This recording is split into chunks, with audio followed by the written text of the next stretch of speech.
Okay, so this is our final chapter, chapter 24, where we look at human population, limited resources, and pollution. So again, we look at how humans are interacting with the environment, but we're going to focus on population um, in this one and kind of looking to the future. So we'll talk a little bit about the terms of population. Population dynamics describes how population change size.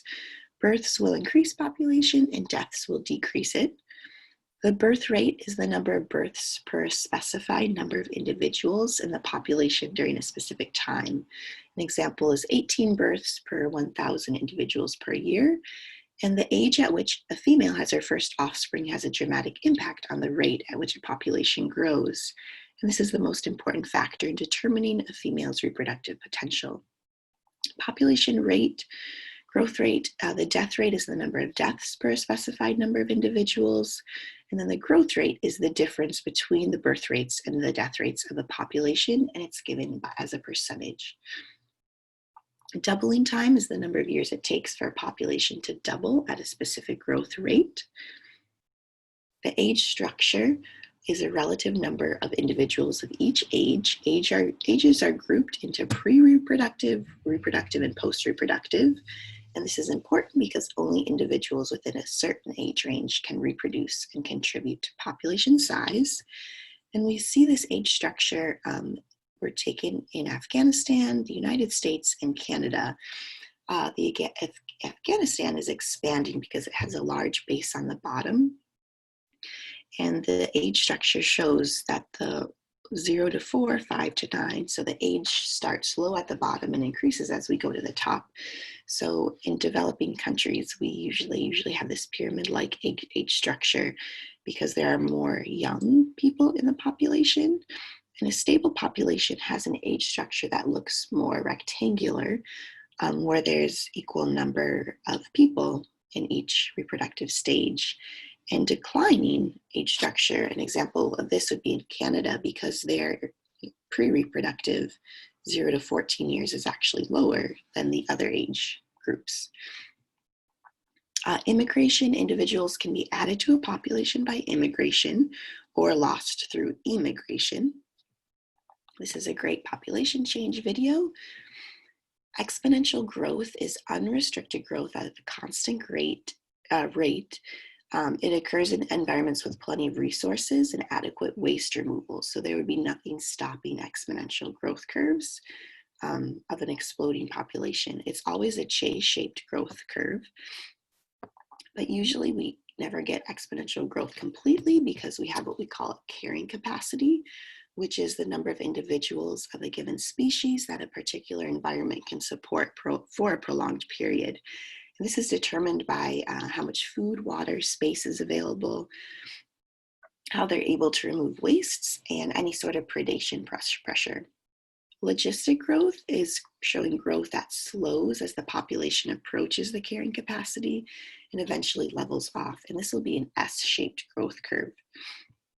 So this video will show exponential growth, a J-shaped growth curve, or an S-shaped growth curve, which has the carrying capacity in there.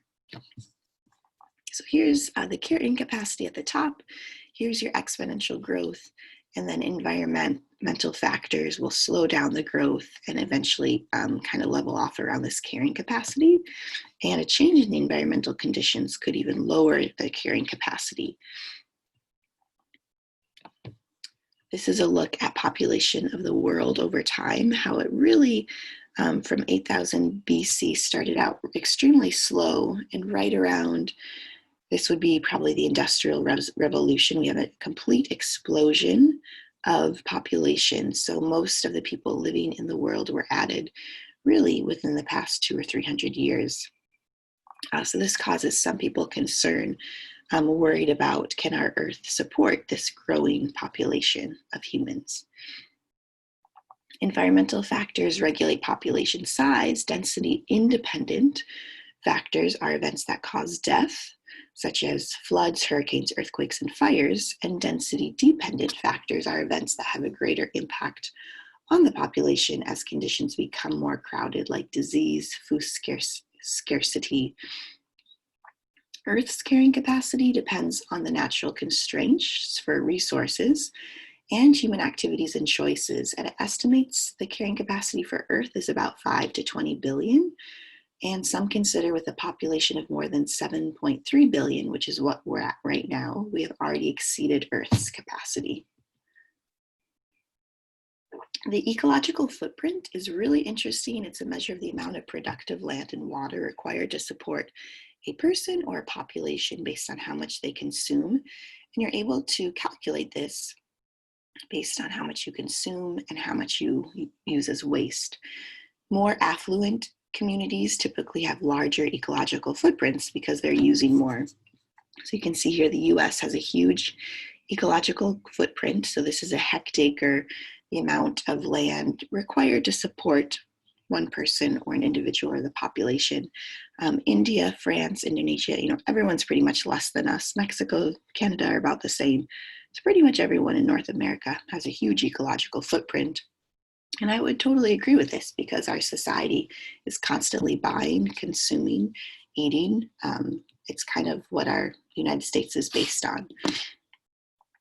Agricultural advances, the Green Revolution developed during this time a high yield variety of crops and use of modern cultivation methods to increase crop production.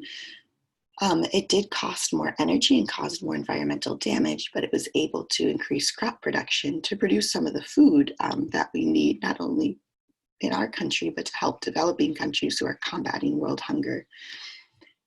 This caused depletion of resources, whether that was through desertification, which causes soil erosion from over-farming and overgrazing, transforming farmland into desert. Deforestation is removal of trees without replacing them. Tropical forests are most affected, and it can result in a huge decline in soil fertility. It also can decrease really the amount of carbon dioxide that can be stored in those trees. So now we have more carbon dioxide in the atmosphere. Overfishing can also lead to depleted fish populations, and worldwide, 80% of fisheries are overexploited. So this is a look at how overgrazing can eventually cause desertification, because when you let your animals graze in the same place over time, they'll use up all the plant material and it'll eventually become a desert. Forest fires, it sometimes can be naturally caused, but if we don't replant trees or they regrow back, that could be a loss to forest.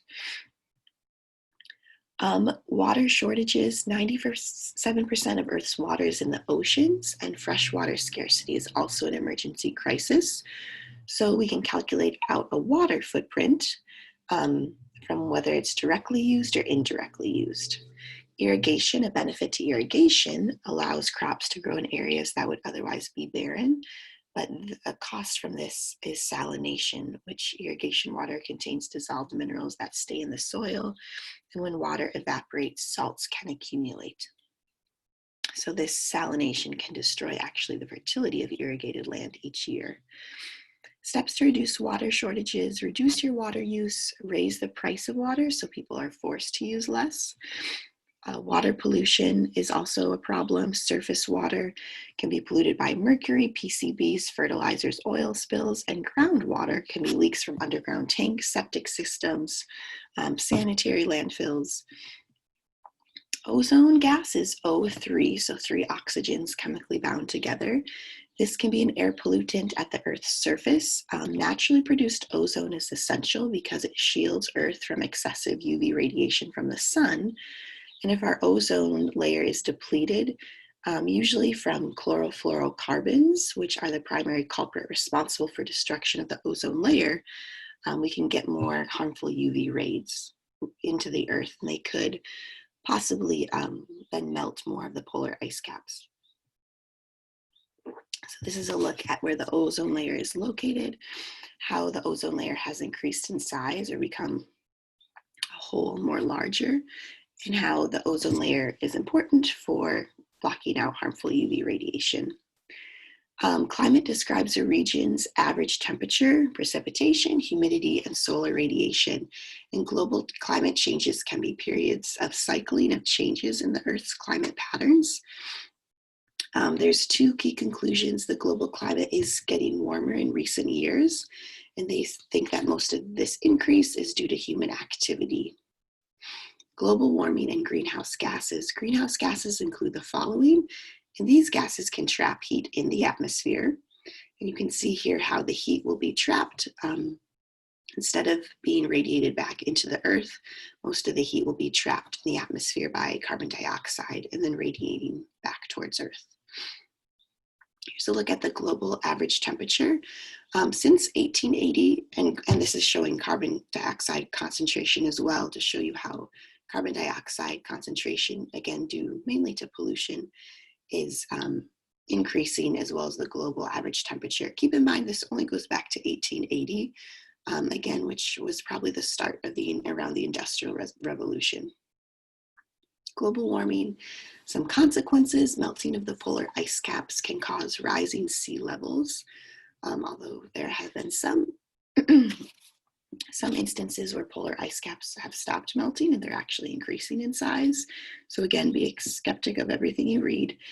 Flooding of coastal cities, warmer oceans, and changing weather patterns, which could fuel more hurricanes or altered climax communities. Also negative impacts on human health. Carbon footprint is another measure of footprint of the amount of CO2 entering the atmosphere due to a person's daily activities. Reducing your reliance on a fossil fuel is key to reducing your carbon footprint. So biofuel, nuclear energy, and hydroelectric power are three alternative sources of fuel than using fossil fuels. So this is where we get a lot of electric cars coming in, solar panels, just trying to reduce your reliance on fossil fuels. Here's a great chart looking at human population growth and kind of how more humans have put more pollution into the atmosphere and how this can cause changes in climate change. And we get kind of this all interconnected, woven chart that you guys can look at. Our future depends on the decisions we make today. Humans must realize that Earth's resources are limited and must be shared. It requires changes in the way governments and businesses operate and in which individuals may think. So I would encourage you guys to just take a look at your carbon footprint, water footprint, ecological footprints in general to see how much you're using. Jane Goodall's optimism about our future is based on the brain, resilience of nature, energy, enthusiasm, and an indomitable human spirit. So that takes us through the end of the textbook. I hope you guys have enjoyed this class and studying the material. Good luck with your final exam and your paper, and we'll see you later.